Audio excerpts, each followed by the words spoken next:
la maison de santé pluriprofessionnelle de Hermine.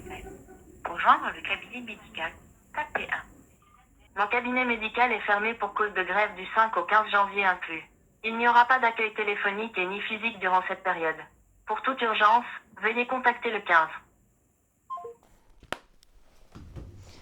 Bon, vous l'aurez compris, c'est vraiment très compliqué en ce moment de joindre un médecin, que ce soit un médecin généraliste ou un médecin spécialiste. C'est en raison de la grève qui a débuté le lundi 5 janvier et qui va se poursuivre ces prochains jours. Alors on a voulu comprendre quelles sont les raisons exactement de cette grève et à quel point notre territoire est touché. Et c'est pour ça que l'on a rencontré donc en visioconférence Anne Becker, qui est donc élue syndicale et médecin généraliste donc à Rohrbach-les-Bitches. Vous suivez donc de près ce mouvement de grève lancé au niveau national et aussi ici sur notre territoire. Concrètement, pouvez-vous nous rappeler pour quelles raisons les médecins font-ils grève actuellement ? Alors en fait, le mouvement de grève a été déclenché suite au vote de la loi de financement de la sécurité sociale 2026 qui a eu lieu au mois de décembre. Et c'est une loi qui est extrêmement dangereuse pour toute la médecine libérale, puisque dans certains textes qui ont été votés, en fait, par exemple, si je vous donne des exemples concrets de ce qui a été voté, ont été mis en place, par exemple, 10 000 € d'amende si vous décidez de ne pas remplir le dossier médical partagé, 10 000 € par médecin par an, donc si on ne le consulte pas ou si on ne le remplit pas. On a aussi un autre texte, en fait, qui nous mettrait des quotas au niveau des jours d'arrêt maladie qu'on pourrait donner à nos patients. Ça veut dire que si on dépasse ce quota, qui serait annuel, on sera mis sous objectif avec obligation de baisser le nombre d'arrêts de travail. Et donc, ça veut dire que si vous venez me voir, mais que vous arrivez après que mon quota soit dépassé, ben, je ne pourrai plus vous faire d'arrêt maladie. Il faudra aller chez un autre médecin qui peut-être, lui, n'en aura pas non plus. Donc, je ne sais pas si vous voyez ce que ça peut engendrer pour les patients. On a également dans ce texte un déremboursement total des prescriptions qui sont faites par les médecins qui sont installés en secteur 3. Donc, il y a 3 secteurs d'installation pour les médecins libéraux. La majorité sont en secteur 1, comme moi, par exemple.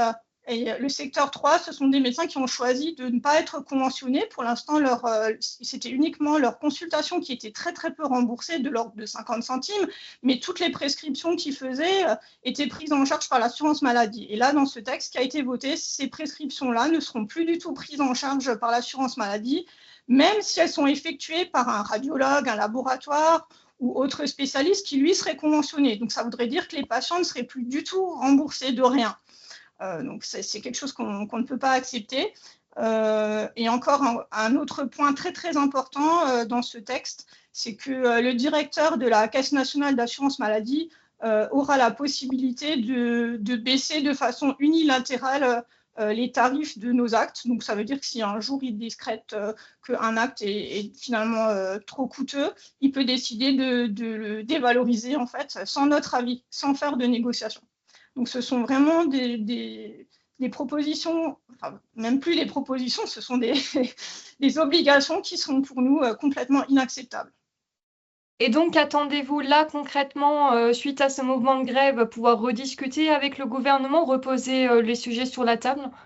C'est ça, en fait, on souhaite que le dialogue soit réouvert et que ces textes qui posent énormément de problèmes soient abrogés, en fait, enfin, soient complètement supprimés.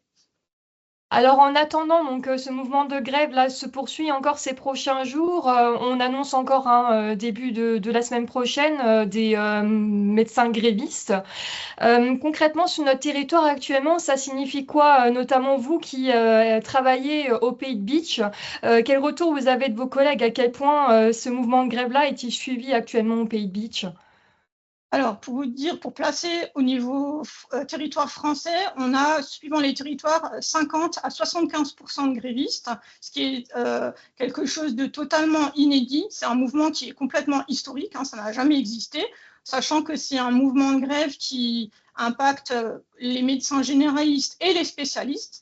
et l'ensemble des syndicats de médecins libéraux. Donc, en fait, tous les syndicats se sont mis d'accord pour se mettre en grève. C'est quelque chose qui n'a jamais été fait. En plus, une grève de 10 jours, donc du 5 au 15 janvier, également historique, ça n'a jamais été fait.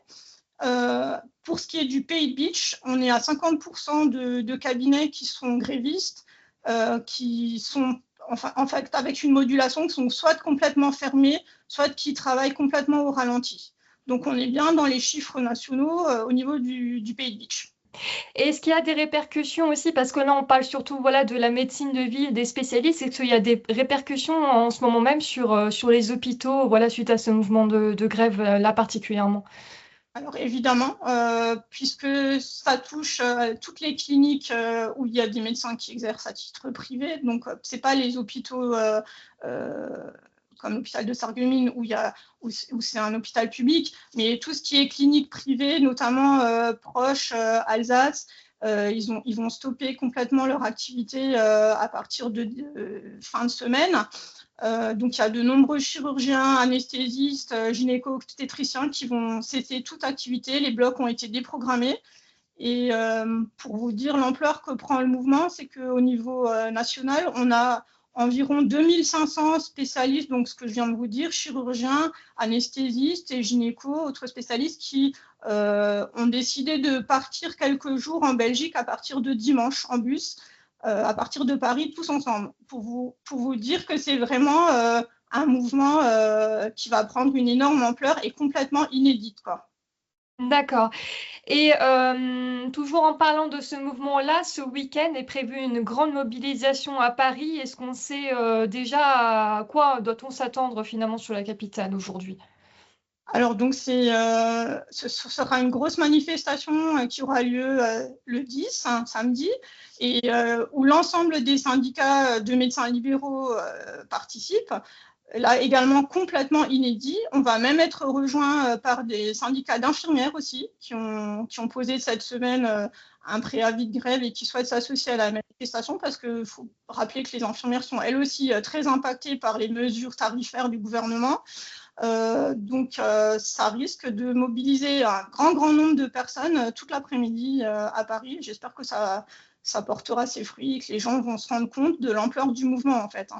Mais l'ampleur, on n'a pas besoin de voir au niveau de la manifestation, on n'a qu'à voir les répercussions qui existent déjà au niveau des services d'urgence qui sont complètement débordés avec une activité qui augmente souvent jusqu'à 50%. Ça devient très compliqué parce que les gens n'ont pas le choix autre que d'aller aux urgences ou d'appeler le 15 et donc les services sont très saturés en fait. Si ce texte persiste, il va non seulement écœurer complètement les professionnels qui sont pour l'instant en place, mais il va démotiver totalement les jeunes à s'installer, puisque qui voudra s'installer si on vous menace d'amende, si vous ne respectez pas des quotas, enfin, qui va vouloir encore s'installer? Donc, je vous dis que même moi, je me pose la question de est-ce que j'ai envie de rester? Parce que mon exercice, c'est pas mon métier qui ne me plaît plus, c'est le mode d'exercice qu'on m'impose.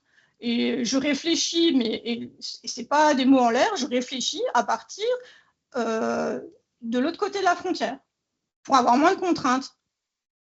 Parce qu'il y a des pays frontaliers proches qui proposent des choses très avantageuses pour les médecins et qui ne donnent pas du tout envie de rester en France.